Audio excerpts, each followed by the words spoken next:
All right, I'm Kathianne Lewis, and my pronouns are she and her, and my phone is in my pocket.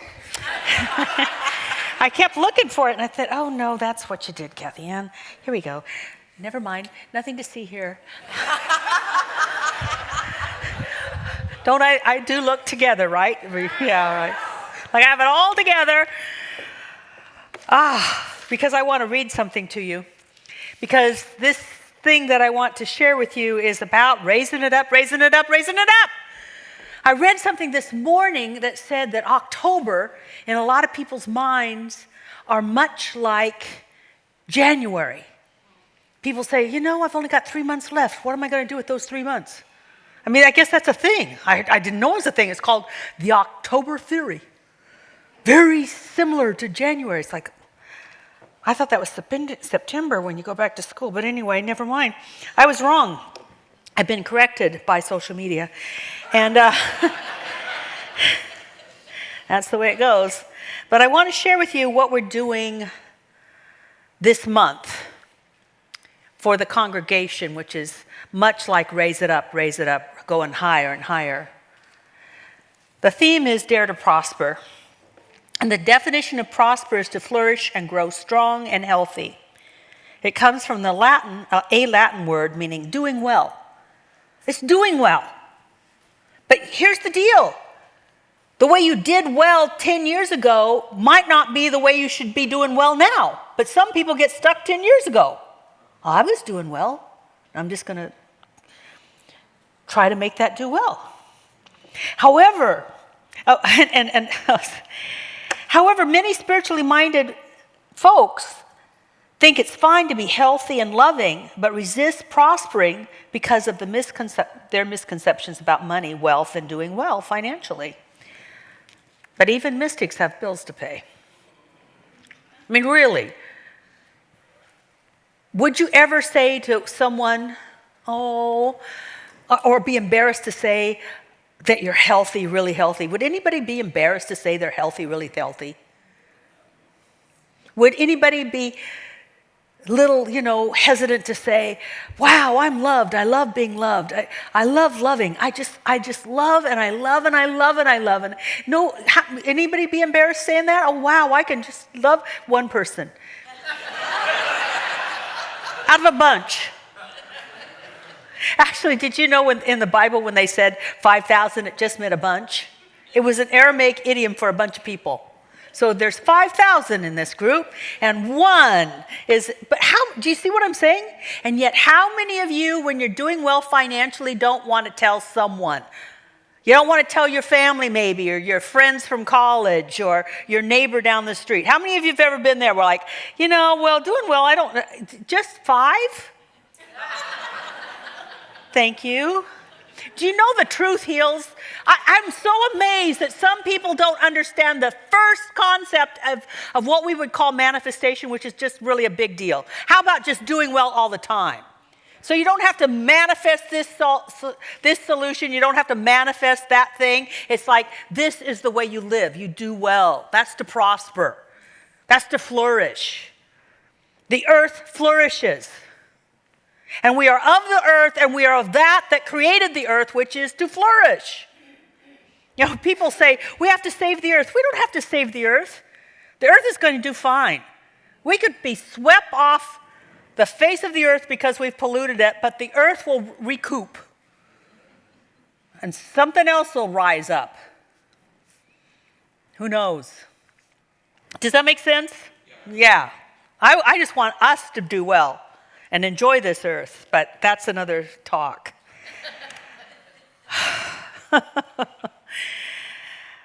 What we have to understand, and what I want to have people understand, is that when we start with the first lesson, which was last week, because I'm going to give 6 lessons, which is the way I live. I live this way, so I can teach this. The first lesson is the first thing that I do almost daily, but at least whenever I feel cranky. When I'm cranky, I notice it's because I'm not admitting what my good is. I'm not listening to myself. Just listening to myself makes a difference. So the first lesson was last week, and it was about hope. About listening to the still small voice within your heart, and it will show up as that thing called hope. You hope for something. I've worked with people really extensively on having them listen to their heart for at least 36 years. I've done it in retreats, I've done it in classes, I've done it in private work, and I've had people stop the chatter in their head and listen to their heart, and boy, they light up. Their heart is like I'm finally expressing, and their face softens, their body softens, and they smile. And never once did I have anyone say, I'd like to be a millionaire.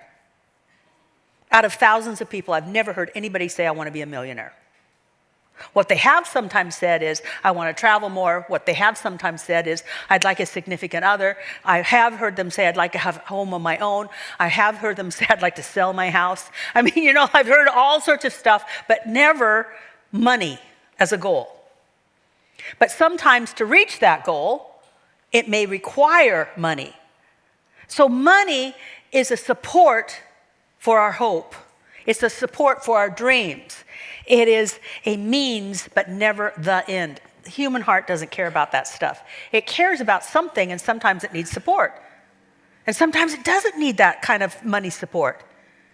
I learned that when I was working at what was then called Pacific Northwest Bell. Yeah, that was a long time ago.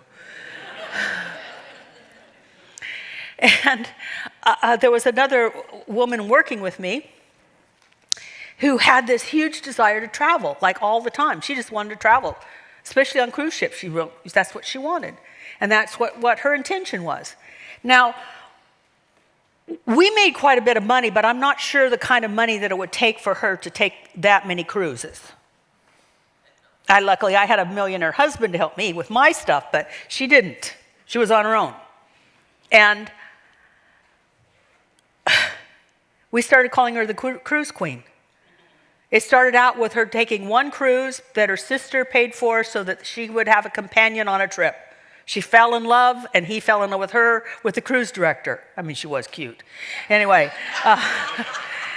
And then he was flying her to all these ports and all these destinations. So long weekends, she was flying there, having a wonderful time, flying home. Every vacation, she was on a cruise. That's why we called her the cruise queen. Didn't cost her a dime. Do you see that what she did was she allowed her heart to incubate that hope. And in that end, which we're going to talk about next week, intention, in that intention was the means. If it requires money, money will show up. If it doesn't, some other way will show up, which I will talk about later on today. Remind me of a karma. So, after hope, we must build our faith. We have to have faith in that which we hope for. Does that make sense? Faith is the next thing. We build faith in God and what we hope for. But let me just put it a different way. Not faith in God like there is a God. Most people here probably believe there's something, right? The God of your understanding. Otherwise, you wouldn't be here. This is the most unchurched city besides Portland, Oregon, in the United States. You are an anomaly. So I think you believe in something, or you're something curious. That just came to me. I didn't plan that. That's not here. It's not anywhere near it now. See, I think many people have a belief in something. In surveys, people do believe there's something greater than themselves. In the United States, many do. They just don't find it through an organized tradition. That's why we're so unorganized. I didn't think about that one either. Anyway, But I would love us to have faith in that something's positive involvement in our life. Whatever you call it, the universe, spirit, the force, having a positive involvement in your life. And then to prove it so that when you need that involvement in your life, you already have the faith. Because as this gentleman, I said, I stopped quoting him for a long time, but he just won't take a breakup casually. So I keep getting ideas and things from Jesus all the time. Like, remember when I said? Yeah, I remember. All right, so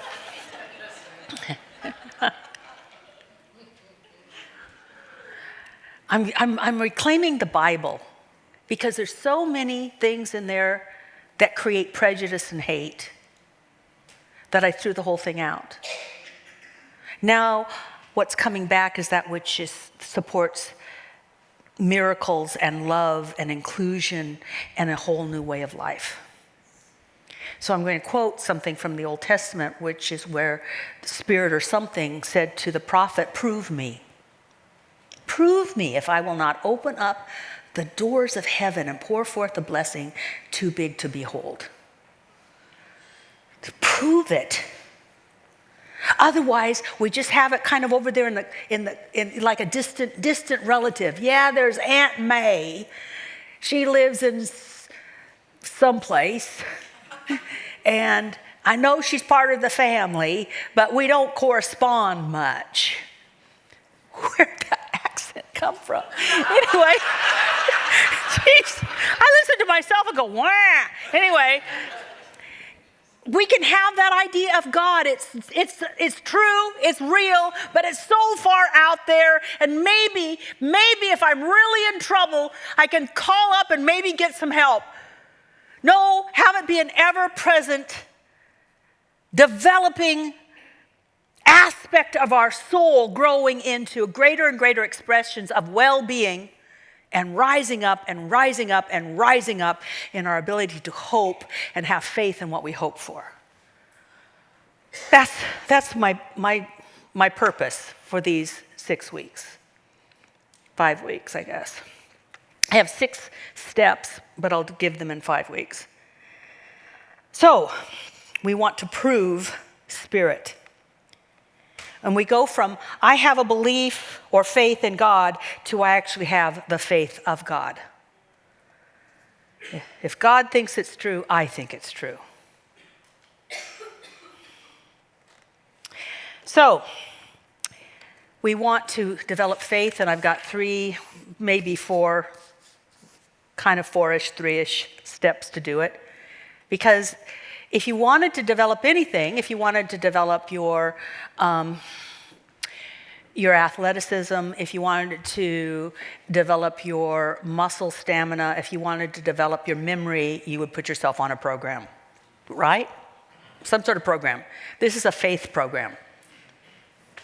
So you do want to take notes. And some of these things may not appeal to you, but other things will. I use all of these. Pick and choose what you want. The first one is, get spiritual nourishment. Feed on healthy ideas. If you want a better physicality, if you want a better stamina, you will feed yourself nourishing food. Well, if you want a greater experience of your spiritual self, feed on spiritual food. Ideas that will allow you to thrive and do it daily. Like, I'm really grateful you're here. That's a good thing. But this is sort of like group spa day.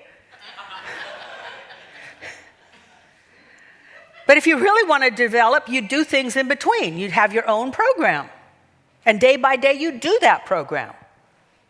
Because that would be healthy for you. And just like you need hearty meals, eventually, I've never been a salad girl. I mean, I love salads, but that's, when I've seen these things on TV where they're eating salads and carrots and that's all they eat, it's like, oh no. I mean, do I look like I live on salad alone? No. I want to have nourishing food. I want to have more than just greens. Well, I think sometimes people get these little ideas, like I get them on social media, these little nuggets. They're really great nuggets. They're kind of like appetizers, but they're not necessarily meaty or of substance. When I say be spiritually fed, my idea is to take an idea and grapple with it until you're changed by it. As Jesus would say, eat of my words, take it in, make it part of yourself. See, it's so wonderful and it's so easy to say, God is love, I am love. Yeah, here's the test. How about the person you won't talk to?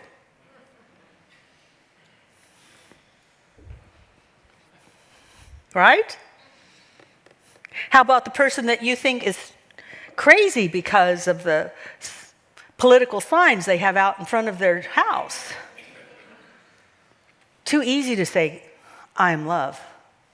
It's really just like, are you willing to grapple with an idea until it changes you?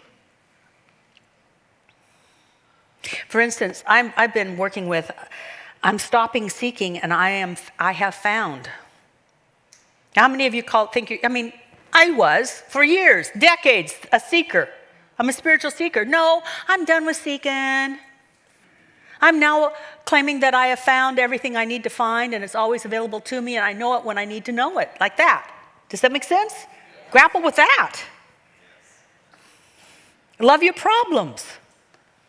I love this one. I've been working with this for a year. It's like, love my problems?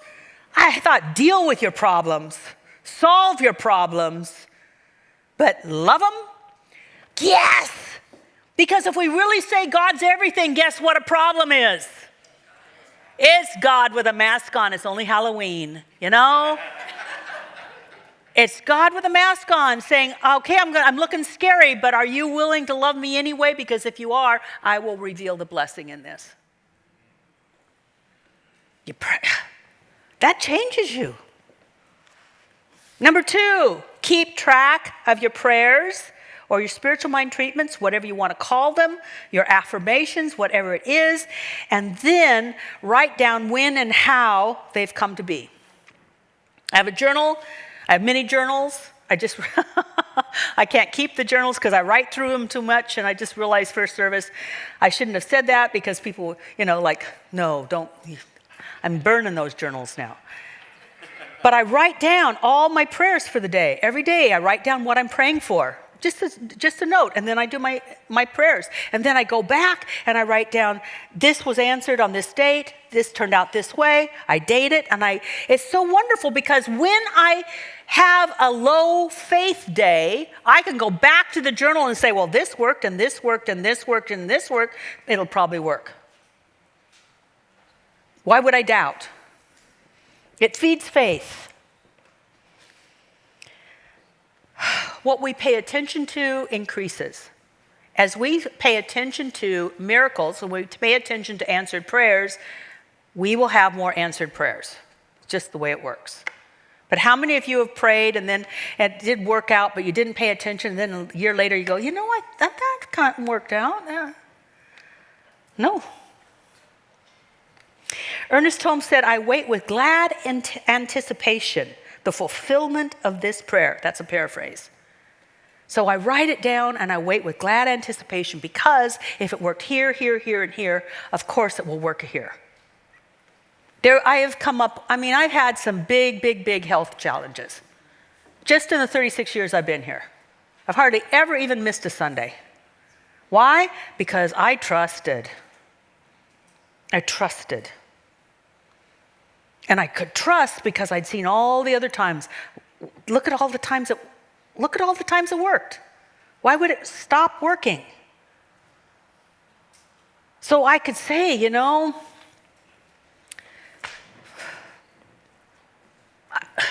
I'm so grateful that there is something greater than myself actively involved in my day-to-day life. Actively involved.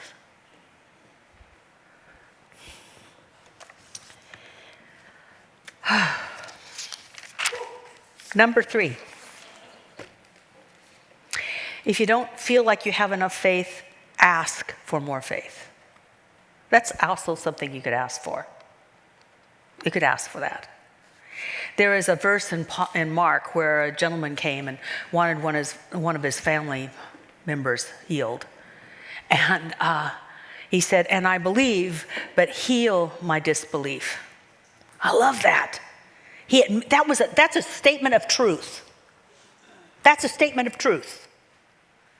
To admit, yes, I have this faith. Yeah, I believe there's a God, but I'm not so sure it wants to do something for me. Do you see how that's a statement of truth, and truth heals?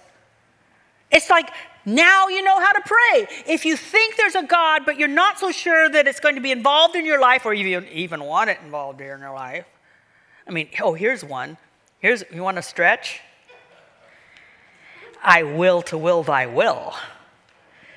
Yeah. Because honestly, that means that you not only believe that there is something greater than yourself, you believe that that something greater than yourself wants more for you than you want. And that you kind of trust that. Oof.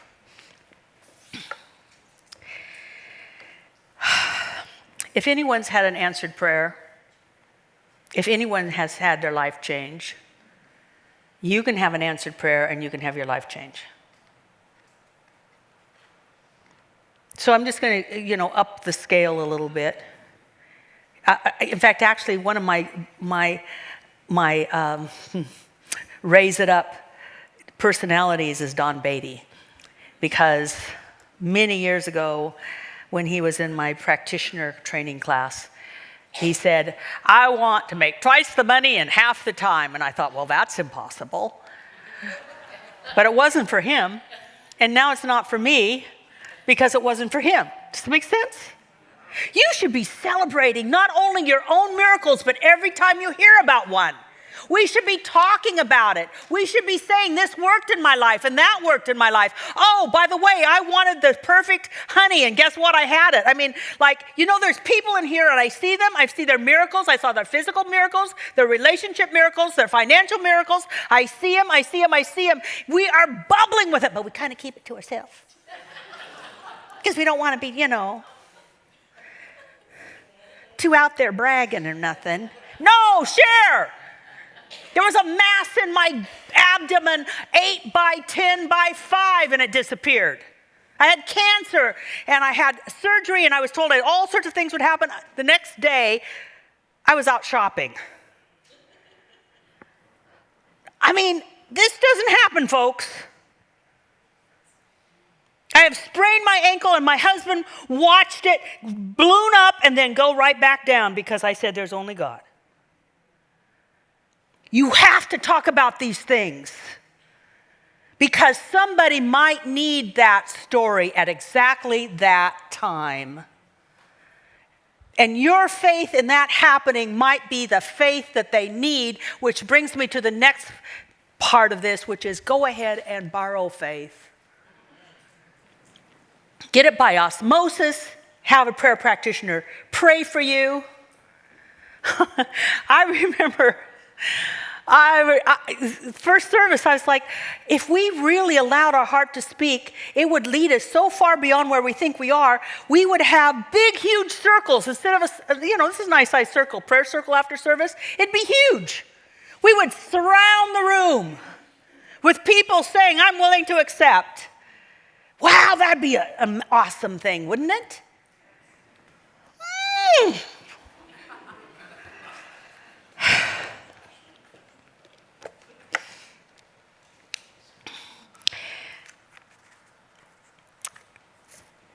I don't know why, but if it is in your heart, it is already done in the mind of God.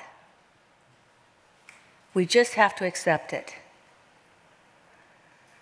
So there was a time in my life.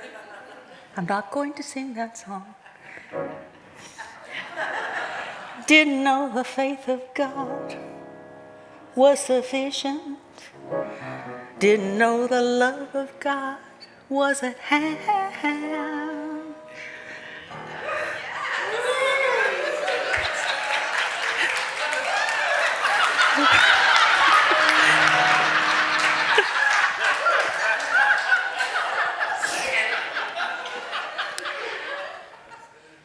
In a minute. I got to tell my story.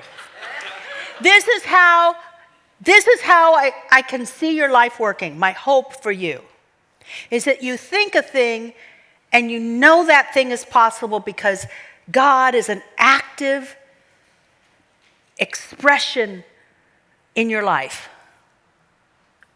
So there was a time when I had studied. I'd taken a months long class on equine therapy, meaning using horses for therapy for people. But I really needed a herd so that the horse would pick the people, not just a few horses. I needed a herd. So I'm riding one of my horses and I think, you know what? I need a herd. I just need a herd. And I just turned it over because God's an active force in my life. Well, years before, we had been at a boarding facility where Tim had fallen in love with this horse named Karma. He loved that horse. I don't know why, but he just was feeding her carrots all the time. And, I really love Karma. So about, I don't know, maybe 6 months before, I'd called this facility and said, is Karma for sale? And they gave me a stupid amount of money. I couldn't even, nope. What I'd said, I need a herd. Tim had longed for Karma. I'd say 2 days after I said that to myself, that facility called me, and for some reason, they decided to sell Karma. I don't know, I think she'd probably caused an accident with somebody, and so they were going to get rid of her. They said, come and get her or we'll put her down, and we'll sell her for $1. We didn't have any money. We're scrounging around. It's the weekend. How are we going to get money? This is before understanding, ATMs. Anyway. So it's been a while ago. We scrounged up 4 quarters and loaded up and hooked up the horse trailer. And that day, Tim had Karma. I had my herd because I had enough horses. I had my herd that I needed. It cost me 4 quarters. This is God being active in your life. It's not a one-time thing. It's from glory to glory to glory to glory to glory.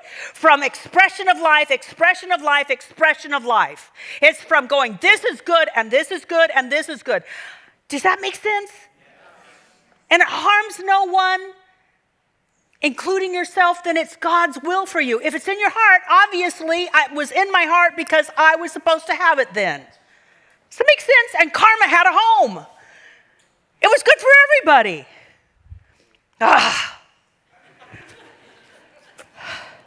I release and I let go. I let the Spirit run my life. I am free in the Spirit because I'm only here for God and God's for me. Does it make sense? Hallelujah. And so it is.